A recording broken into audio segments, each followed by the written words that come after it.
Welcome to RDNA, episode 5. I'm Brandon Duplessis. We have Philip Price and David Medina. How you guys doing? Awesome. Good, good. We were just talking about hitting big milestones in business, And right? setting David, goals. Right? Goals are great things. yeah. Yeah, David Goals. had a good day today. had a Hit great a day. milestone, Big deal. right? Which, hey, that's good, man. You've been at your position for how long? Like 5, 6 months, something like that. I don't know. I've lost Right. track. How has that been for you over 6 months? Where would you compare to where you started and where you're at now? I mean, I feel like I've learned so much. I've been thrown around from position to position there. All good things, because essentially those have all been promotions, I guess you could say.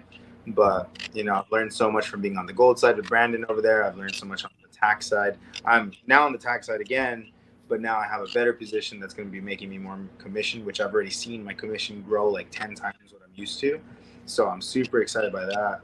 And it feels good to be making real money, especially when I'm a 25-year-old living in California. Yeah, amen. Because you got to make real money to live in California. Yeah. Seriously. Yeah. Yeah. And it's only going to go up from there. That's what Philip says, and that's what everybody, even Brandon. Once you taste success,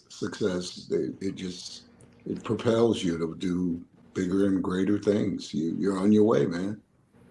You're on your way. You build on that, right? Like once you hit that, you know you could achieve it, and then you could continue to build on that continuously. But you had to make it through a hard 6 months, Yeah. right? I know it hasn't been easy for you, Money and wise, it's been slow. Sales, it's been slow, but I learned all that I can, and I've been using that lately. And it's been, the education's more worth it in my opinion, because I'm only going to use it in the future and make even more money or more people smile. Amen. I love it. that's the real value right there is the education. The school of how you can't get that in just going to school. You have to be immersed in it. You have to go through the fire. You have to get the experience. And that's everybody. That's everybody, though. But everybody wants to learn it fast. But if you can build it and just keep stoking the fire and learning, that's where you grow. That's where you really, really grow. Mm-hmm. Going through the fire. Look at us. We're on episode 5. Right. Never had a podcast before, and we're still learning. We're still piecing it together. And by episode 500, can only imagine where we'll be. Well, there's so much to talk about. Would you agree? When it comes to business, life, what we all see different pictures of life. And so what we do is collectively bring our different ideas together, and it kind of all makes sense, because we all seeing things a little different, That's the beauty of life. Well, it's interesting you brought that up because in my men's group on Monday night, we were talking about the different masks we wear in life. And, and often we wear those masks really to protect ourselves from some fear we have somehow. Right. And like one guy was talking about how he put on like a mask of a clown. Like he was always funny and always trying to be, the guy, right, and make people laugh. But in reality, he wanted to tell people he was sad or unhappy. He was having a hard day. But he didn't. He wore the mask instead, and he played this character, right? Yeah. But why do you think he did that, though? I mean, because he's camouflaging what his true emotions are, right? Is that what that is? Yeah, I think. Well, why he did it, I think, is fear. We fear people don't want to accept us as we are, right? In so many different ways. Maybe pain of people not accepting them in the past or not being there for them in the past. So just putting on the mask to survive is what you think you have to do versus truly showing up as your authentic self. And that allows people to actually show up for you.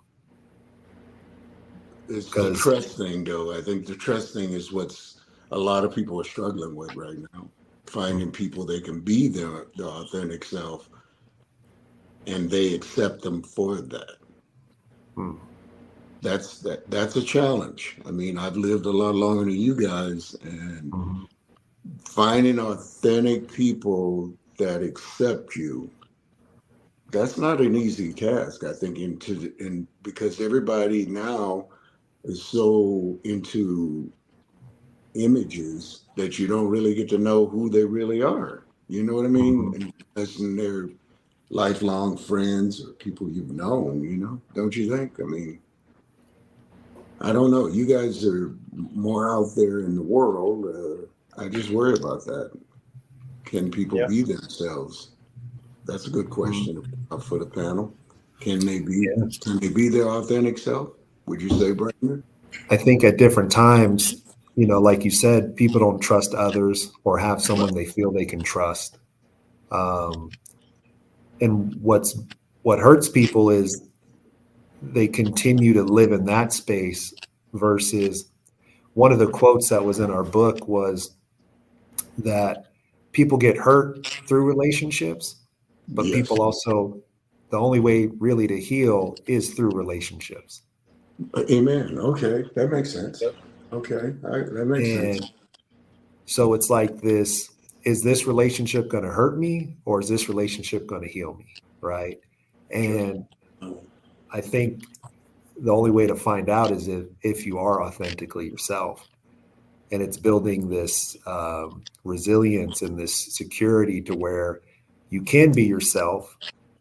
And based on who you're around and how they respond, that should tell you who you have in your life.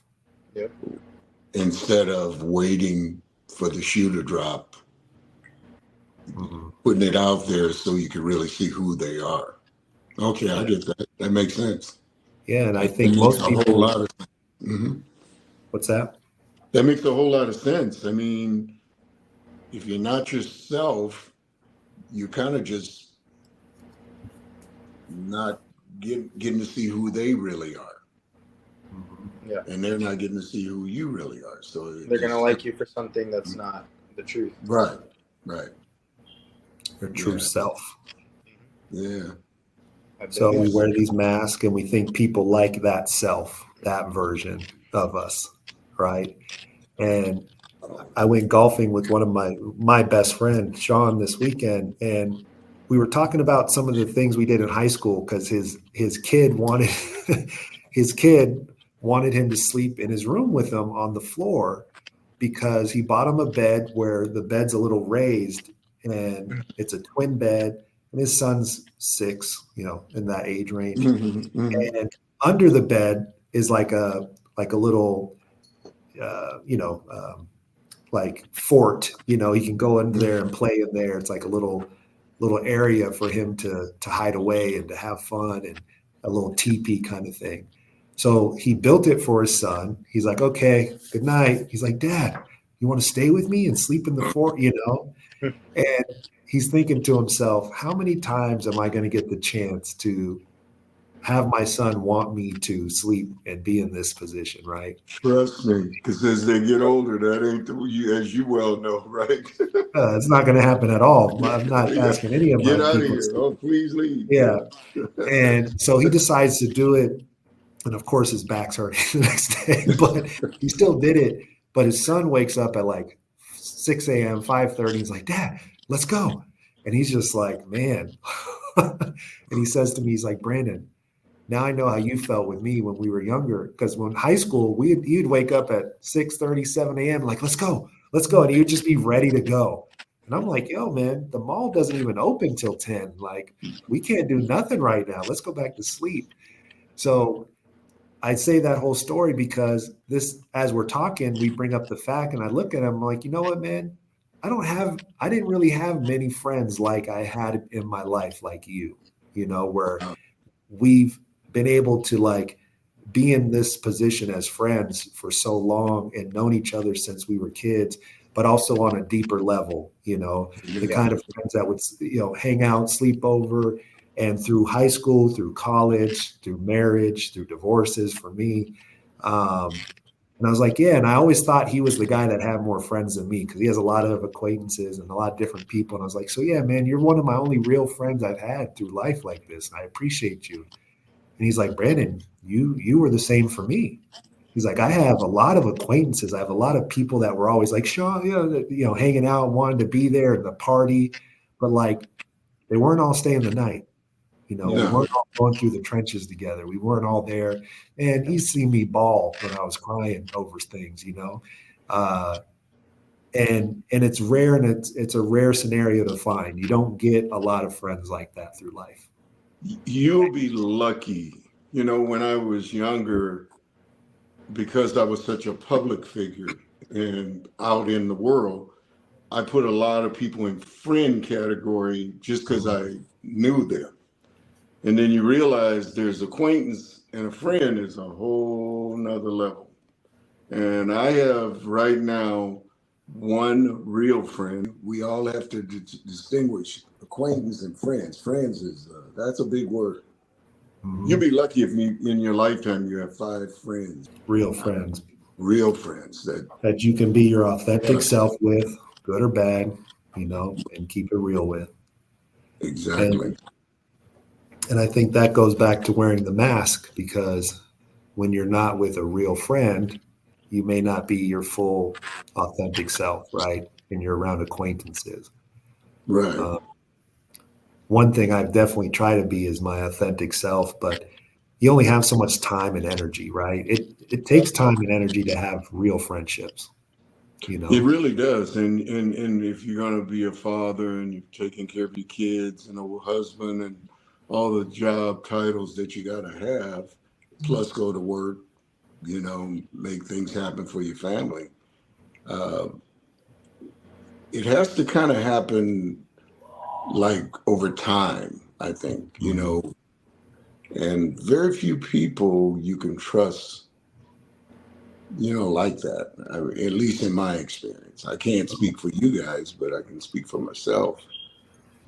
And Charles is that guy. He's, he was best man at my wedding, and we've known each other for a long time. We work together, and he's a true friend, a true friend, somebody you can trust, A lot of acquaintance. You're going to meet a lot of acquaintance. All of us meet a lot of nice people that we're going to put them in a basket and get to know them. But to get past that, because, you start out as acquaintances, very few people get to that threshold of being your friend. I think friend and acquaintance are 2 different people. Yeah. I've noticed that a lot lately. Yeah. How so, David? What's your take on the conversation as far as, wearing that mask, real friendships, acquaintances? You're 25, so big your difference. experience is obviously, I would imagine you have more acquaintances and more friends at this point than maybe myself or even Philip. Oh yeah, because as you get older, you slow down on as much as you're there in the streets and stuff. You know what I mean? Mm-hmm. Yeah, I'd say, especially with what I do, there's a lot of people like, let me get into a good example that I've told people that are in my life as real friends. I worked at a school before I worked at the place I work at now, which is essentially the same company as Brandon over here. But I worked at a high school, and it was a private school, and I liked what I did. I helped the kids. I was an attendance officer. Essentially, all I did was keep track of everybody's attendance. Anybody that was late, I would, give them a tardy or whatever they needed. Or if they needed to leave because they were sick or doctors, then they would go through me first. So I knew everybody in the school because I worked in the main office, and, I met the teachers, I met the kids, I met the main staff, like principals and stuff, and all of them treated me like family. Every single one of them.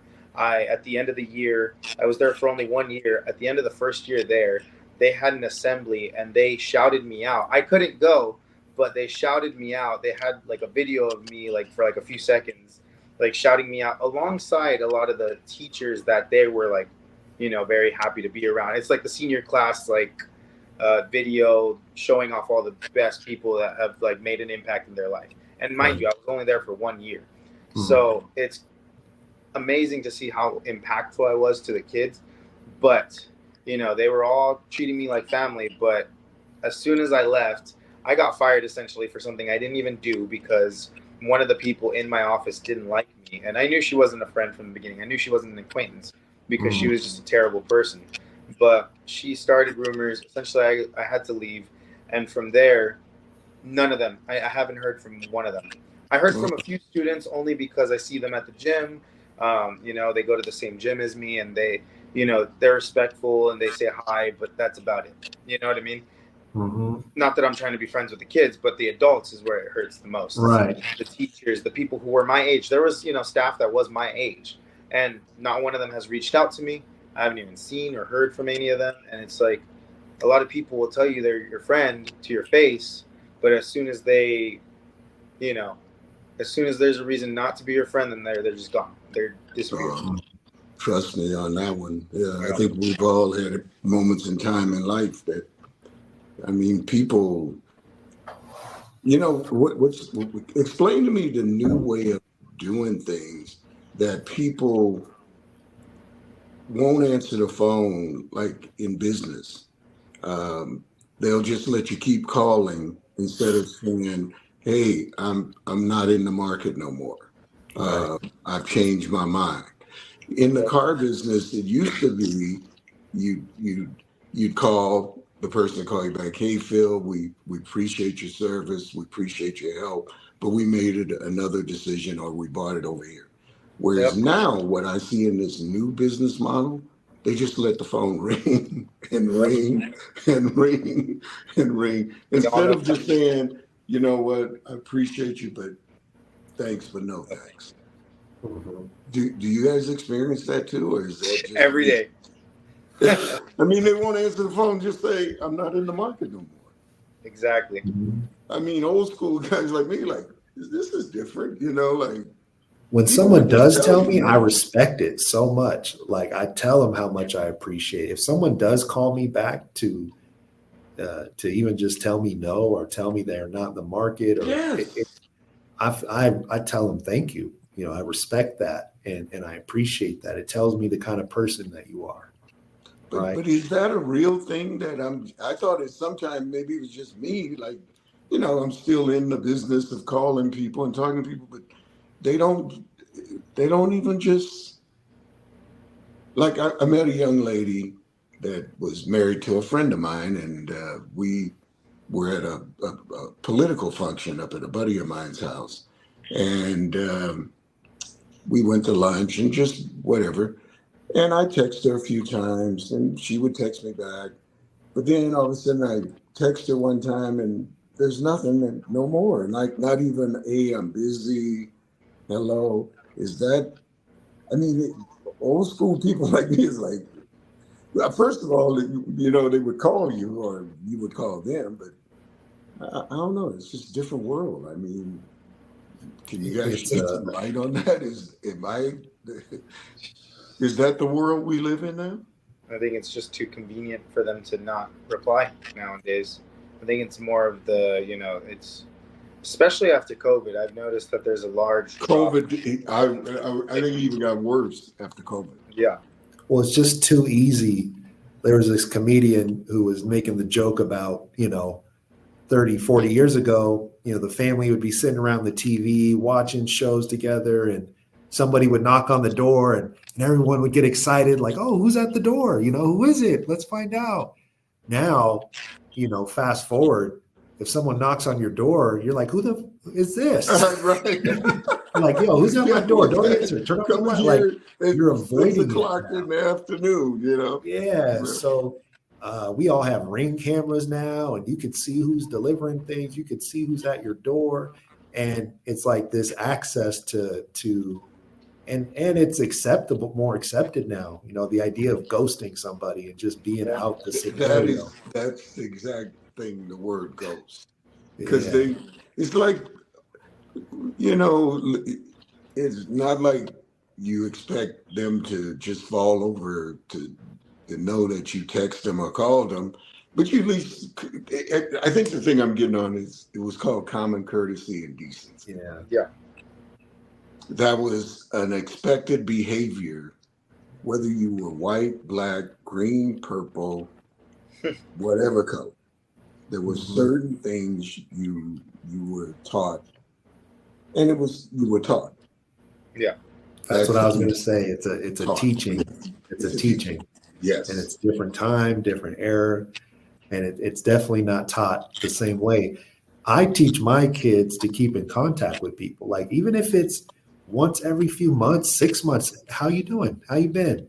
Just thinking about you, just to keep them knowing that you haven't forgot about them. They're still someone you care about. And even if you have those friends where you could not talk for 6 months, 2 years, but as soon as you do talk, it's like you're back right where you left off, and I try to teach that to my kids, to keep that information, to thank people for coming to your party, to send thank you letter, those kind of maybe more traditional common courtesies. And that is the word, traditional common courtesy. You put it just traditional common courtesy.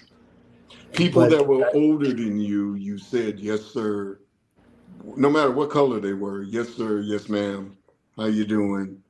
Now it's not a taught behavior. That's a good way to put it. It's not a taught behavior.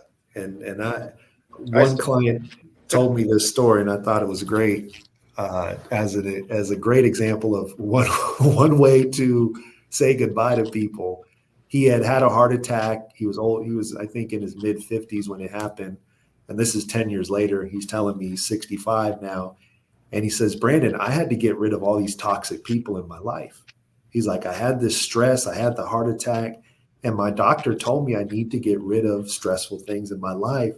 He said, so I invited all my friends over, my family, like the specific people he wanted there. He served them dinner. He cooked a huge meal. Everyone's eating. And as they're breaking bread, he says, guys, I love you all, but I need to get rid of all the stress in my life. So this is going to be my last meal with you guys. Are you serious? I never heard that one. I was like, damn. Seriously? I was like, that's one. He didn't pick up the phone. He sat them down. He served them dinner, and he said a proper goodbye, which is definitely a little. That's I've never heard that one before. He's like, I'm not going to be hanging out with you guys anymore. So that's one way to do it. But telling people the straight up and telling them the truth. Well, that's the one thing that's great about getting older. You just don't. When you're a kid, and the old folks wouldn't. I mean, they were just blunt. You were like, damn, it was just straight to the point, right? Yep. You get it now when you're older because you ain't got time for all this BS. Like, okay, no, okay. And I think, no, because you just don't want to waste the time and the energy. Nope. It's funny you say that because that's how I am now. Like, everybody tells me, like, oh, you're such a jerk, David. I'm like, no, I'm just blunt. And you're not used to seeing that or hearing that because society has made it so being blunt is considered being a jerk, or you only see that from the older people, and people think that older people are jerks because they're blunt. And it's just, it saves a lot more time. Yeah. But yet they're the one calling you. Cuts to the chase. It cuts to the chase, right, Brandon? You go straight. You don't go down a crooked road and go left and right. You just go straight line, quickest right. No. That's right. And you can be nice and direct. That's how I like to say it. I'm very nice, but I'm direct. And it's like you said, I don't have time for that. And I think the sooner you learn to be more direct with people, and not because you want to be mean. And that's when you really don't have that malice or that want to be hurtful, but yet you still create your own boundary and create your own security for yourself. That's respect, But again, David, there's a reason why we're all on this call together, right? Because we have similar values we appreciate in each other, and similarities that not every 25-year-old I talk to would say the same. because there's another 25, 26-year-old I'm around quite a bit, and he's blunt, but he's also he's also a little maybe a little too carefree on how he's saying things around people, and not having maybe some respect in how you deliver that message, right? So I think there's a fine line of how you can tell somebody goodbye without being too disrespectful or hurtful, right? Yeah. Well, I usually don't come unglued, but a young man must have been about 22, 23. And he goes, "Hey, dude, what? Excuse me?" Right. I mean, I went off on this kid. I said, "You can call me Mr. Price. You can call me sir.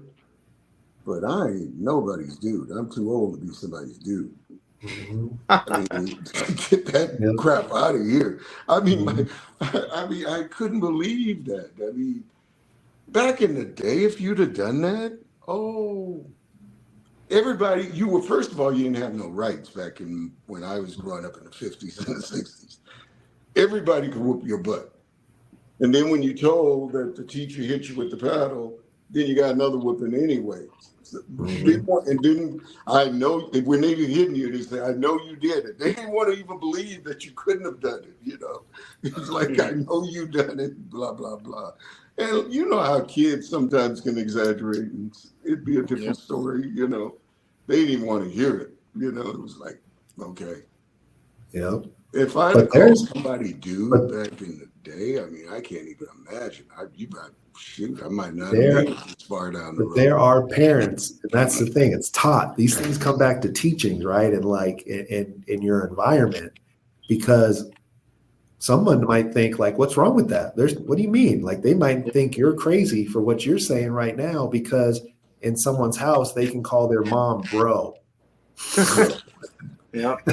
And I was like, my kids know they might have slipped up, because when you're around your friends and you're like letting it out, and then you come home, sometimes that street talk comes into the house for a second.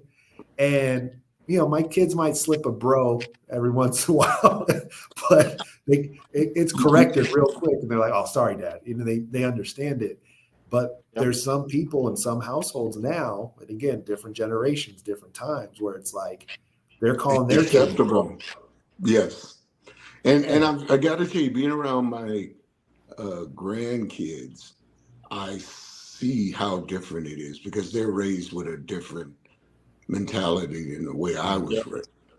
And it affected me at first, kids not being respectful. I have a hard time with that. I have a hard time when they don't listen and they don't respect. You know what I mean? Yeah.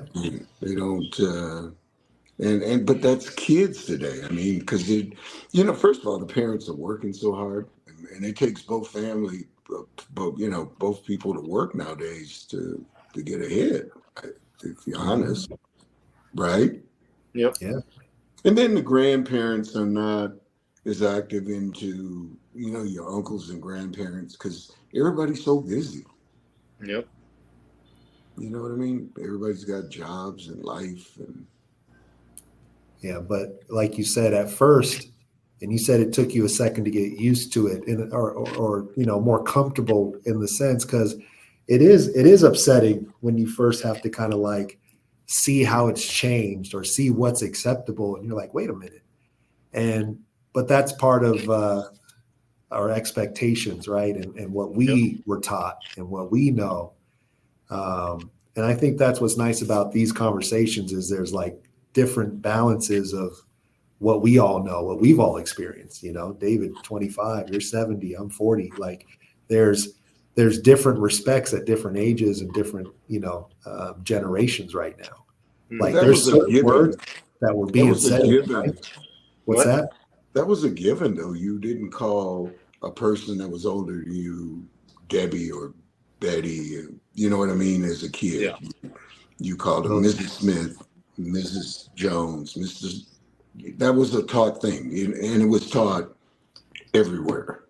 It wasn't as unique to one neighborhood. It was kind of shared value that the whole Yep.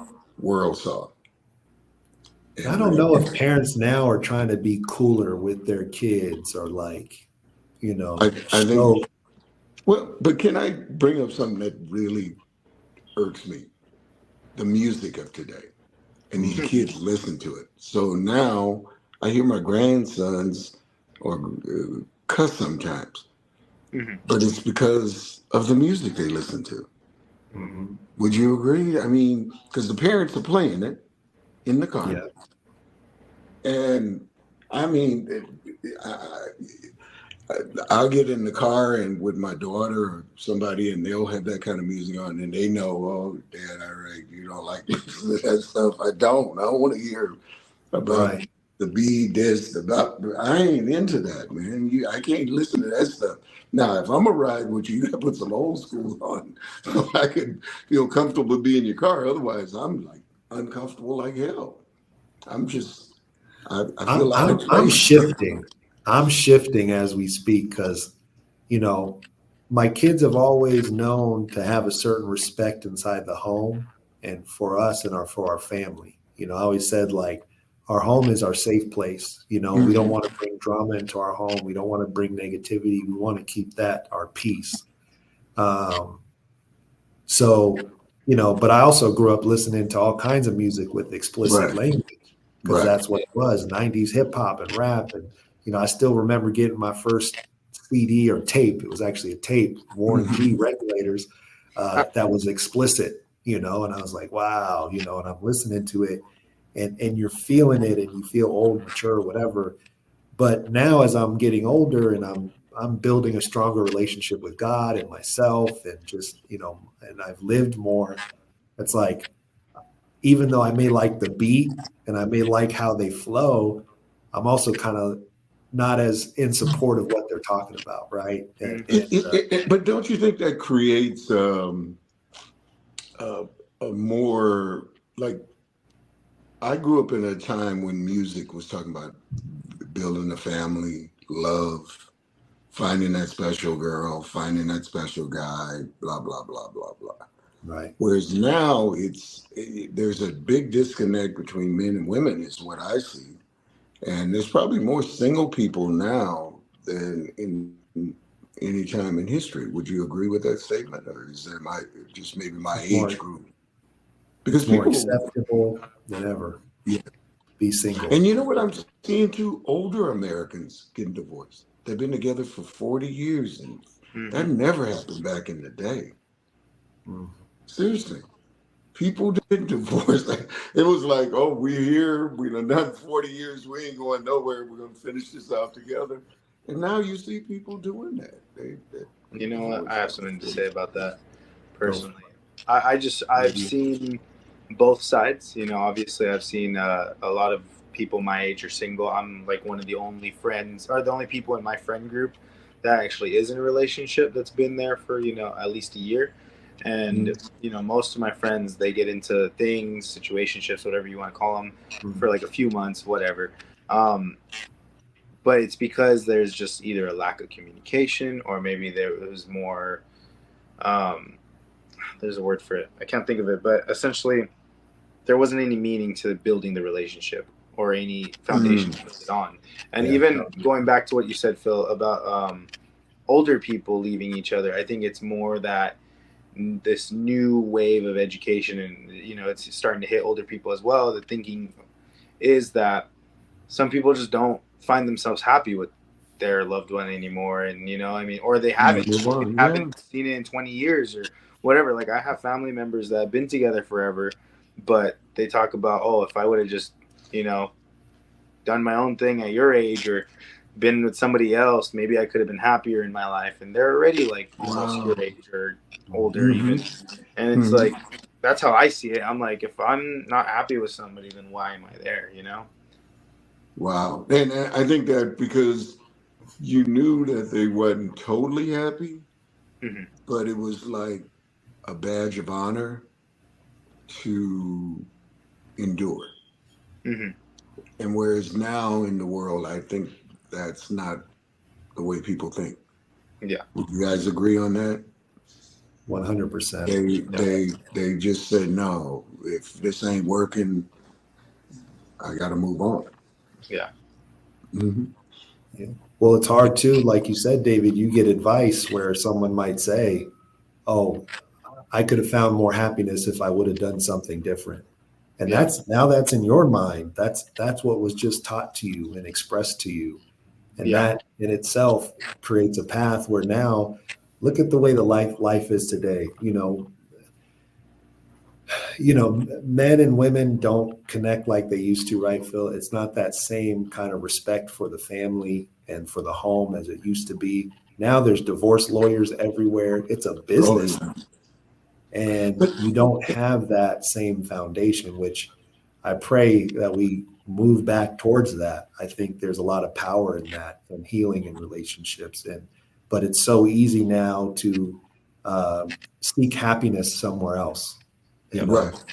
And I agree with that. Often most people don't even really find that happiness always. They can. I'm not saying it's impossible, but often it's you chase something and you find yourself in the same situation. Yep. I've known people that have gotten divorced because they weren't happy, or they broke up with the girl, or they broke up with their guy, and thinking it was the other person. And then they find out it's themselves. That's what I found out. Mm-hmm. Most people don't want to look at themselves. Look in the mirror and really take responsibility. But do you realize in different states where, like in Utah, only 11% get divorced. In California, it's 56%. Yeah.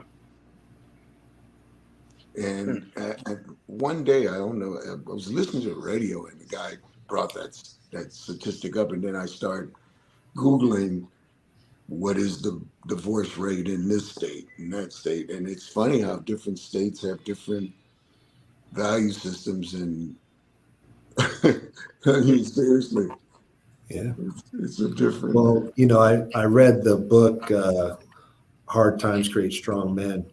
And, he talks about a lot of this stuff in a few of his chapters. And one of the things he talks about is how the government, for example, can replace the man in a relationship by, if a woman needs support, she can get it now, where that gives her an option to leave and have a replacement for that versus sticking it out and making it work through this hard time, right?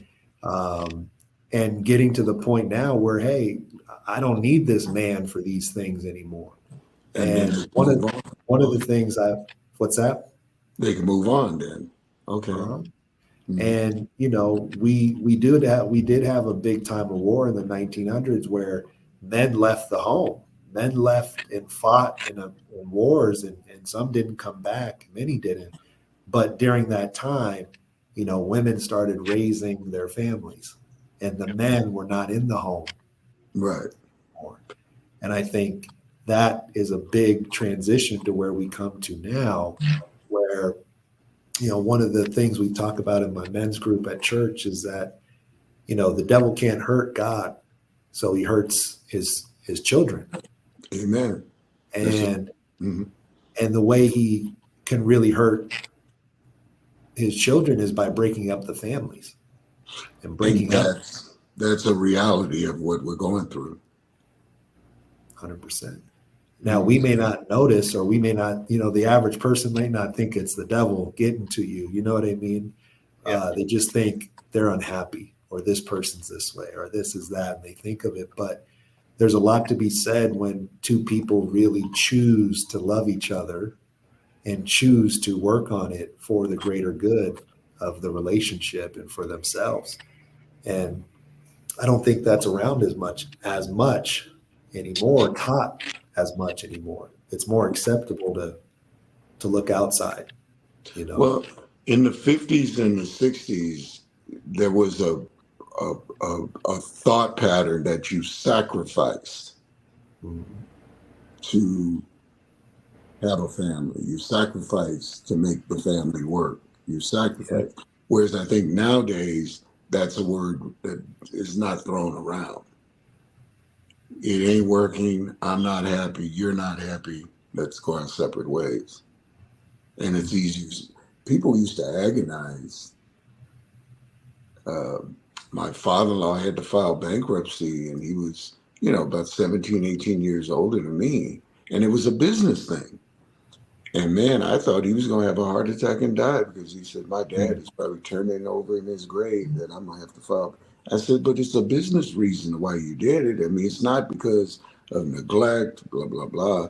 And he had a hard time with that because of the way he was raised. Right. His family didn't do that. You know what I'm saying? But they wasn't in business like him. And I said, Jim, they didn't do businesses like you did. They worked on a farm. They did a different lifestyle than you doing. You're flying around in an airplane, doing multiple restaurants, and thing goes bad and you have to take it down to regroup. He still couldn't understand it because of the way he was taught by his dad. Mm-hmm. Well, I think going back to what you said about Utah, the divorce rate being at 11%, which 11%. I go ahead. That's excuse me. But they even if it's in even the teens period, versus like, my grandparents who stayed together till my grandfather died, they were together for almost 60 years. Yes.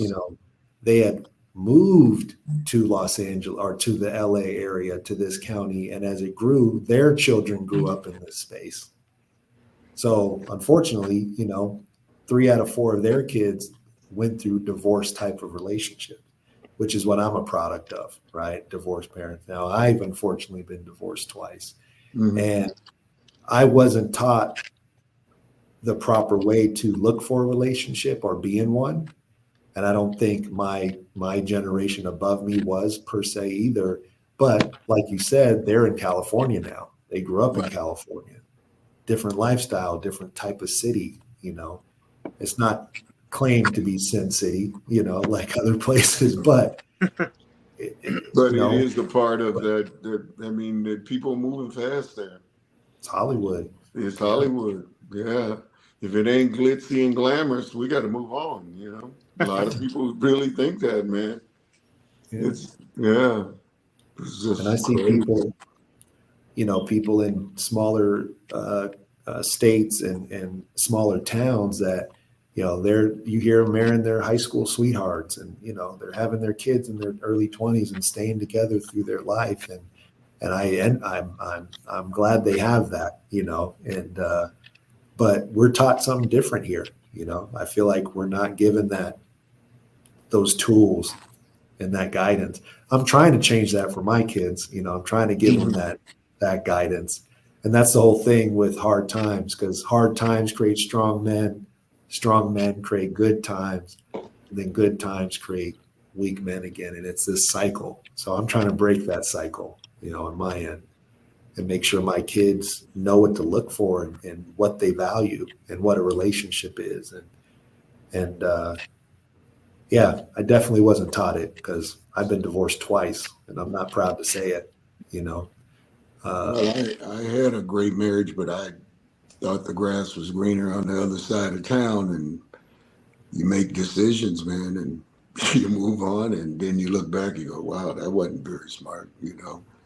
And I think that's what you see more of now today, is people get this illusion that it's going to be better over there. It ain't no different. The only difference is the work you put in. Would you agree? Yeah. The difference is the work you put in. What you put in is what you the last time when you called me and we talked about it, and you saw that I need to water my own grass instead of trying to find greener grass. Let's put some water on the grass. Absolutely. It's a little brown right now. Put some water on it. It'll be green by tomorrow. Yeah. Right. And give some love and care. Yeah. And I love that you realized that it was you not putting the same effort you always had, and you came to the realization. And that's what I hope a lot of people learn from maybe hearing our conversation, that it takes work. Mm-hmm. Talk to somebody who's been married 50 years. They got stories, man. They got stories. You really do that sometimes. It's very entertaining to hear the things they went through together Mhm. and the times it was tough that they wanted to give up, but for whatever reason. Yeah. My father-in-law told me a story he never shared with his own kids because Terry and I were struggling, and he goes, Phil, I'm gonna tell you this, but there was a time that Barb was in love with somebody else, and I was in love with somebody else. And he says, but thankful we looked at each other and we remembered what we had, and we decided to stay together. And they were together for 65 years. Wow. Wow. And but they there was a different time. People fought to try to keep things together, and I think my generation started it where, oh, it ain't working, let's go, and then it fed on. Like my two younger kids have experienced divorce. My oldest son, he's been with his girl for 18 years now, and he's 40. And I don't see him and them ever getting divorced. They're just best friends. They love their family. They just have fun together. And they're planning when the kids graduate, what they're gonna do and how they're gonna do it. You know what I mean? So Yeah. so it's a different world though. It really is different though. It is different. And from my divorce, like what I learned from it was one, not rushing things and really taking the time before you even get married to really decide if this is the right person for you, and not just base it off the ideas or think, oh, things will get better. I wasn't ready to just put it on myself, and I was still in the mindset that it was them, that it was, or they would get better, and I would end up being happy. But as I've gone through my experiences and I've learned more, one, I would have learned to understand what I value and care about. I didn't understand that before. I was just like, oh, I remember being 20, 21 years old. I will never forget it. And I was done playing basketball in college. And I thought to myself, like, what do I do? What do I do now? Like, what? I literally didn't know what to do. Like, people didn't tell me about jobs or career and like preparing for that.